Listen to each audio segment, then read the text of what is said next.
All right, so we had a monthly report.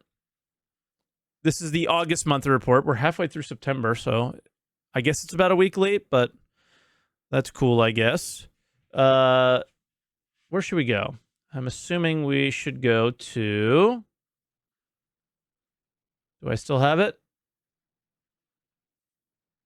Hey, nice. So I usually would skip this, but I did, since it was sitting here up at the top, I did see that. I don't know if people noticed now, it is just the PTU, but if you go down to like a Ninetales bunker that, you know, maybe has like the drugs at it or something, there'll be NPCs there that don't spawn with guns. But if you kill an NPC that has a gun and that gun drops, those unarmed NPCs will run to that gun and pick it up.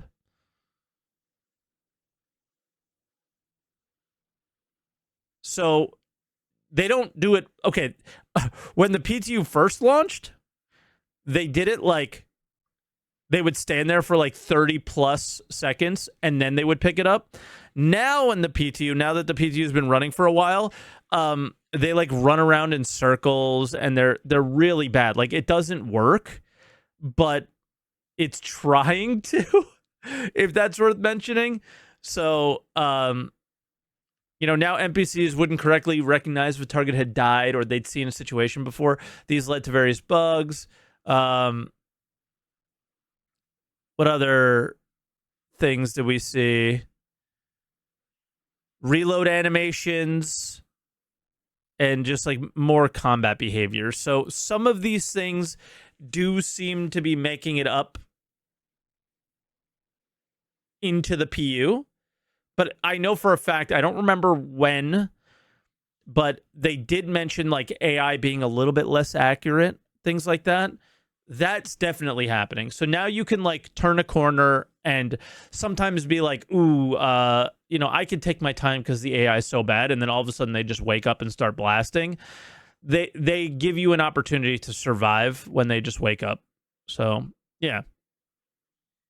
More subsumption, more Boyds. Now, I am 100% certain at this point that the whole Boyds thing is just basically for the CitizenCon demo.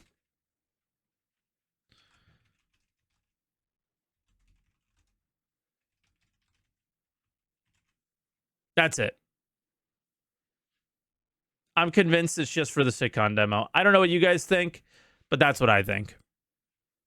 Just to make something look fancy at the CitizenCon demo. That's it. Right? That's my expectation.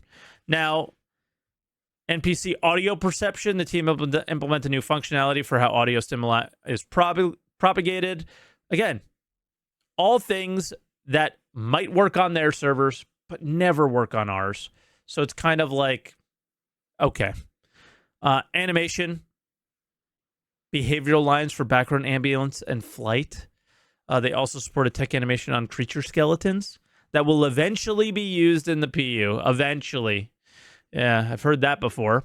Character art, still doing Headhunters gang stuff. Medical outfit and handoff sheets for a new flight suit.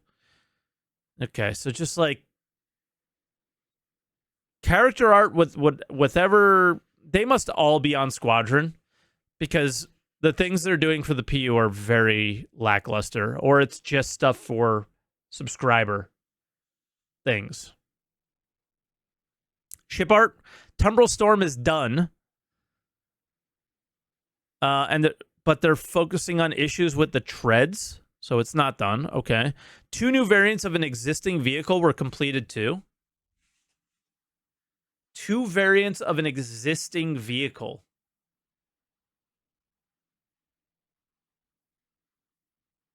No, of a vehicle. So that would be like a wheeled or... I don't know. What do you think? Tank Royale?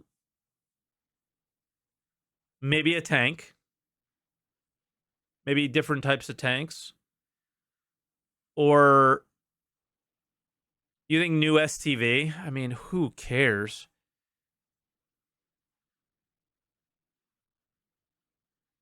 I don't know. Yeah, probably just an STV. An all-new ship progressed through White Box, revealing various areas that require updating from the concept, including an increase to the interior space. An all-new ship. So that'll be a CitizenCon shared thing. The Santokia is almost Lot Zero complete. So, cool, I guess. They've been teasing that for so long. The Origin X1 is currently awaiting White Box review. Okay. Community stuff. Guys, screenshots. The official TikTok channel. Okay. They're just excited for CitizenCon.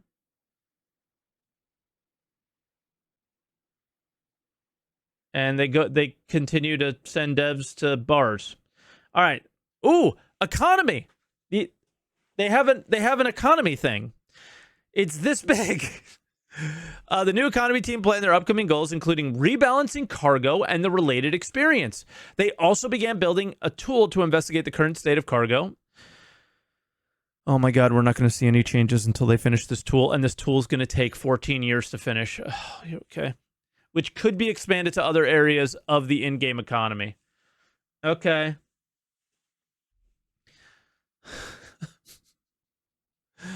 Listen. Planning, rebalancing cargo. I'm not going to get mad. It's I think what we want to see from the cargo team. Outside of also taking part in refueling, rearming, and repairing, I would imagine the foundation of the way the Star Citizen universe will function is through cargo. So, yeah, I'll take it. This is one of those. It doesn't sound good, but I'll take it, right? Arena Commander. So, 320 stuff. Heads-up display. This is 320 stuff. We're continuing on the new custom lobbies feature. Wait. Did I just see what I thought I saw? Yes. They also assisted on the ongoing investigation into the returns of theaters of war. This involved identifying the steps needed to update the new spawning module with several unique theaters of war features, such as spawn locations and multi-crew, and bring them into the game modes.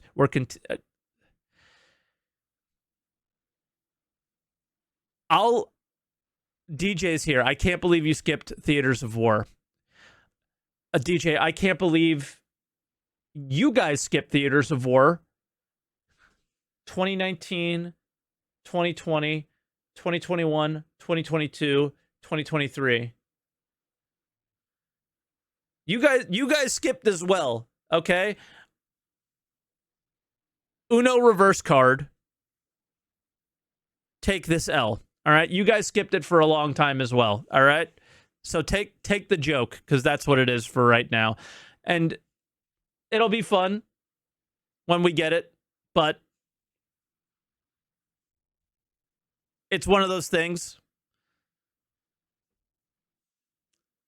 where you can write whatever you want in these things, but until we see an update or see it or whatever, it's kind of hard to get really excited about it. We're continuing on the new custom lobbies feature, previously private matches, with several successful tests conducted. Nice.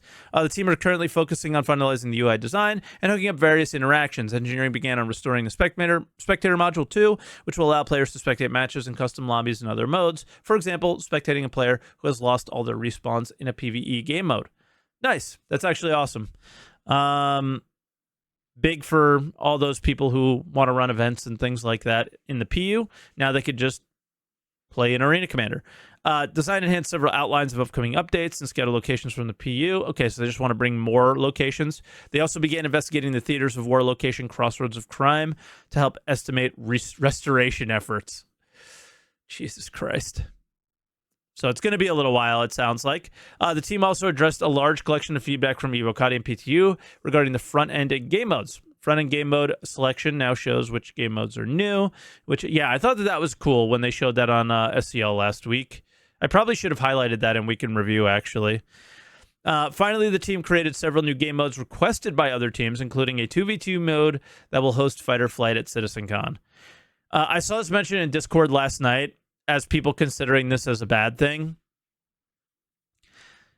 I don't think it's great necessarily where CIG is spending development time on a third-party thing, but I think the Atmo Esports guys have shown, and I've certainly played it and enjoyed it, that 2v2 mode is like a legitimately fun gameplay loop. So it will work as an experimental mode, or it will work as its own game mode, most likely. So maybe that work isn't wasted at all, at least in my opinion. I don't think so. Character and weapon features. Weapon poses. Currently, when a player approaches a collision surface, their equipped weapon is raised to avoid clipping through the geometry, and your character just like, yeah.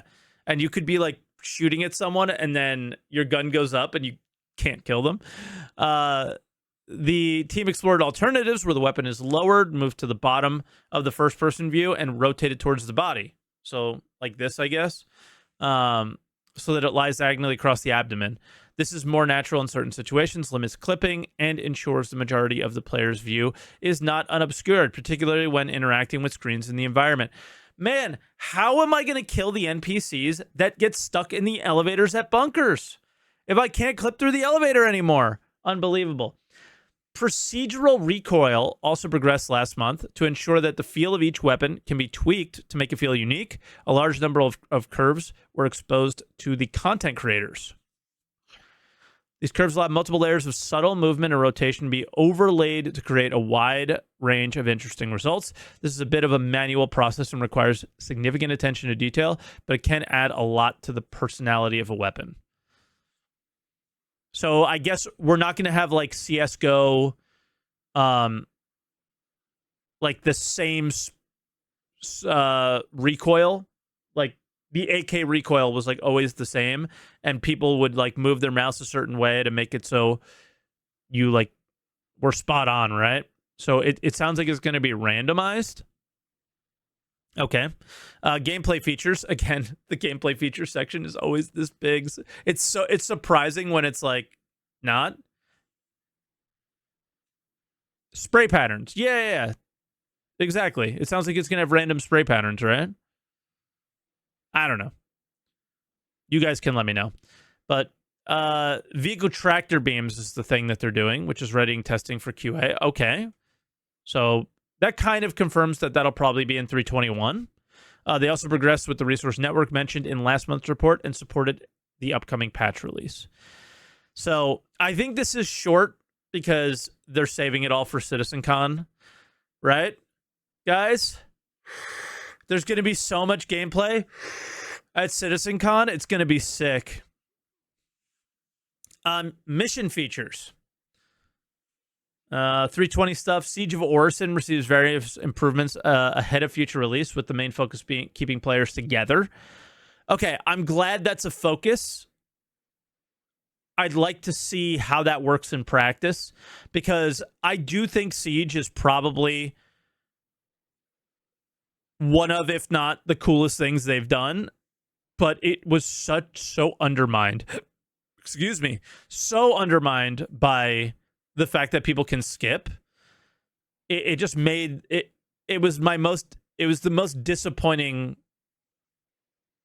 It was the most disappointed in CIG or Star Citizen that I have been in the last couple of years, because I think that there was a lot of hype around it, and I think that hype was like kind of valid. It was huge area, and it was cool. And, you know, you had like the unique armors, and there was just like lots of like cool reasons to play it. And then it was kind of always undermined by the way players were playing it, and that kind of sucked. So, development of Blockade Runner, which will replace Ninetales Lockdown, continued too. I am very interested in seeing on how that works, because that's going to be very cool as well, if done well. But we'll see. It's CIG, so you never know. Significant improvements were made to the existing destroyed drug stash. We've seen those, actually. They're in 320. They're pretty good. Everything's working nicely down there. The steal evidence at Correa and retrieve consignment missions entered the polish phase, with reputation being hooked up. So what does that mean? What does reputation mean at those? Is it like new reputation or the same old, like, if I do the steal evidence mission at Correa, I just get rep with the Ninetales for now, and it doesn't mean much. I guess we'll have to see.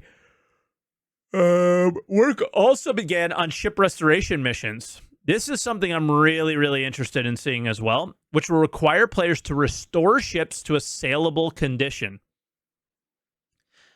What are your expectations here, guys? Unfortunately, my only expectations for this, given what we know about the current game, is it can go two ways, I think. It can go, all right, you have to make 1,000 empty canisters or filled canisters of RMC and spray hull onto them. And that's the mission, right? Or you can do salvage missions, loot components, store them on your ship, and also one of the ways to restore a ship would be like take the bad power plant out, replace the new one kind of thing. Because I think that if we look back at the post-mortem, they realized like the ship choices weren't the best. And if they know that going into these missions, they'll choose the right ships for these missions that are interactable, possibly. Fingers crossed. So there's the bare minimum, which is the hull scraping and repair thing. And then there's the just above bare minimum, which would be replacing components, I think. And then as future things come online, that mission can get really cool, where it's like, all right, you got to give it fuel, you got to give it atmosphere, water, oxygen, stuff like that. That would be sick. But for now, I don't expect too much. Data heist passed another gate review and will enter internal playtesting to ensure the objectives are clear. All right. The ship cargo steal recover hauling mission has been taken as far as it can until further cargo features are developed. Oh, fuck. In the meantime, we will make a courier version in which small items are the objective. Ooh, that's kind of like a dagger to the heart for cargo missions for now. It sounds like they need more work for them to be good. So I don't think we're going to... That kind of hurts 321 for me a little bit. But I guess we'll have to see. We're waiting on the feature. Yeah, understandable. So Elliot confirms in chat that's I'm Kwaku there, and Poet is Lars. Both. If there's a little diamond, they're CIG devs. And Elliot says we're waiting on the feature, so we can't do anything right now. And we know that the NAPU team is working on the feature. So I don't know. So looking at postmortem, one of the problems was like, all right, we waited on a feature and then we rushed something out to 320 or 319. 318 or 319. And if they're still working on the feature, it kind of makes, if they do follow their advice in the postmortem, that maybe we don't see cargo missions in 321, which would be a bummer. Code completed highlighting and filtering of mission critical items in inventory. That's kind of cool. Oh, and reputation based hostility, devising a mission that allows players to work for the Ninetales game. Once completed, they'll convert most of the nameless criminal missions to Ninetales until further gangs are added. Okay, so there's quite a bit going on here in terms of sharing. And then ship trespass progressed, with nested trespass being the main thing holding it back. Okay, does that mean that you guys got nailed nested trespass down? I don't know. Vehicle features. Bug fixing for the whole sea, instability. Designers tuned how racing ships will perform in atmosphere to bring them closer together and converted more ground vehicles to the new physics model. Massive size 1, 2, and 3 items were rebalanced for better consistency across ship loadouts and to improve tractor beam gameplay of removing and replacing items, which means to improve it is going to mean that small items can be used by your little tractor beam. Medium items are probably going to be used by the dedicated tractor beam gun, and then large items are going to be used with vehicle tractor beams. That's my guess, but I don't know. Graphics, VFX programming, and Planet Tech. I usually skip this, but I saw something on Space Tomatoes Twitter that here it is. Focus is now shifting to unblocking progress on global illumination as the ray tracing component is Vulkan only. So ray tracing coming to SC. Kind of a big deal, I guess. In-game branding, just, they're going through the landing locations and making the branding better. I don't notice it as much because I guess I'm such a vet. I just walk to places. But, yep, Interactables saw the team create new assets for Pyro's rundown station. Okay. Lighting team, Pyro Live Tools released a new version of Crash Handling Pipeline, which is now in the maintenance phase. What's the maintenance phase for software? What does that mean? Does that mean is it in our hands yet in the maintenance phase? For Hex's Network Operations Center, they worked on general navigating to improve the quality of life for its main users. Hex, I think, is like, I don't even know what Hex is. I think it's how they gather data from us or something. I actually don't know. EU locations, Pyro. Organics team, Pyro. Narrative, Pyro. NPC behaviors in Pyro. Online services. This is all stuff that we already know. It's 320 things. R&D, volumetric clouds are still going on, which is kind of understandable. They still need some work. UI, Pyro. VFX, Pyro.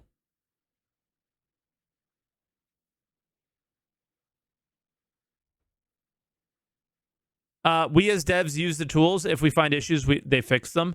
Gotcha. So it's an internal thing, is maintenance mode. Understood. Yeah, so I think this is giving heavy prep for CitizenCon vibes. We're approaching the fall, and I think Chris kind of spilled the beans at the what was it? I think the Bar Citizen was in Hong Kong. I can't remember, but it was in China somewhere where he pretty much leaked that Pyro was going to be a big part. So we're seeing the teams all focusing on what appears to be another Pyro SitCon keynote, which I am really against that personally. I thought last year's CitizenCon was fantastic. It was Shanghai, that's right. I thought last year's CitizenCon was fantastic, and outside of Chris and Richard Tyrer sitting there and talking for 2 hours, gibberish for the most part. It was the most well done SitCon. It was well thought out, succinct, to the point, and no extra fluff. It was just, hey, this is what we're working on. We're working on Star Citizen. Unfortunately, most of those things didn't make it into the game, but at the same time, I think it was really good, and I am concerned that this is going to be a lot of smoke and mirrors and that kind of stuff. But overall, things in the monthly report highlights: a new ship, a lot of mission updates, an economy team is now listed in the monthly reports. Arena Commander, Theaters of War was mentioned twice, and private lobbies are actively being worked on. Recoil is being addressed, and Siege sounds like it's coming back with the improvements based off of a lot of our feedback. And yeah, a lot of Pyro. Oh, and yeah, Global Illumination was another one. So kind of cool. Not too bad. But another month in the books. And No real mention outside of a little bit of a mention in the postmortem on, where we go next after PES, and are we going there next in a 320.x or a 321? Because in the end, until we are in at least a static server meshed environment, we don't really know what the limitations of the game are. So a lot of these teams are still kind of hovering and waiting to actually properly develop is my understanding. So hopefully soon.